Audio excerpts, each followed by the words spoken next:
அப்படியே சிவபெருமான் காலை தூக்கிறதும் ஒரு கையில இப்படி காமிக்கிறதும், இன்னொரு பக்கம் ஜட்டாமண்டலம் பறக்கிறதும், ஒரு பக்கம் அக்னி பூத்து அப்படியே ஜொலிக்கிறதும், ஒரு பக்கம் அந்த டமருவான வாத்தியம் ஒரு பக்கம் ஆடுறதும், அந்த கால் ஒரு பக்கம் அழுந்தறதும் அப்படி அமைஞ்சுடும். அப்பேற்பட்ட ஒரு ஆச்சரியமான திருக்கோலம் நடராஜா கோலமா. தென்னகத்தில் நாங்கள் அவனுக்கு சிவன் என்று பெயர் வைத்திருக்கிறோம். ஏனைய உலகம் அவனை இறைவன் என்று அறிகிறது, அவ்வளவுதான். தென்னாடுடைய சிவனை போற்றி, எந்நாட்டவர்க்கும் இறைவா போற்றி. இப்பொழுது அந்த திருவாசகம் பாடிய குரல் என் குரல் என தோன்றுகிறது எனக்கு. இப்படித்தான் தோன்றும் ஒவ்வொரு தமிழனுக்கும். நமச்சிவாய வாழ்க, நாதன் தாழ் வாழ்க, இமை பொழுதும் என் நெஞ்சில் நீங்காதான் தாழ்வாழ்க. இதை சொன்னவர் யார்? மாணிக்க வாசகர். எதுல சொன்னார்? திருவாசகத்தில். வேற என்ன சொல்லியிருக்கிறார்?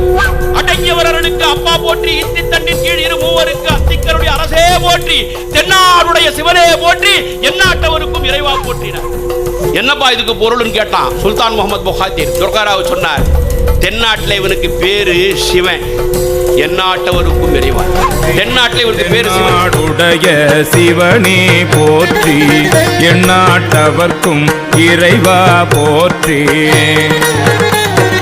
தென்னாடுடைய சிவனே போற்றி, எந்நாட்டவர்க்கும் இறைவா போற்றி.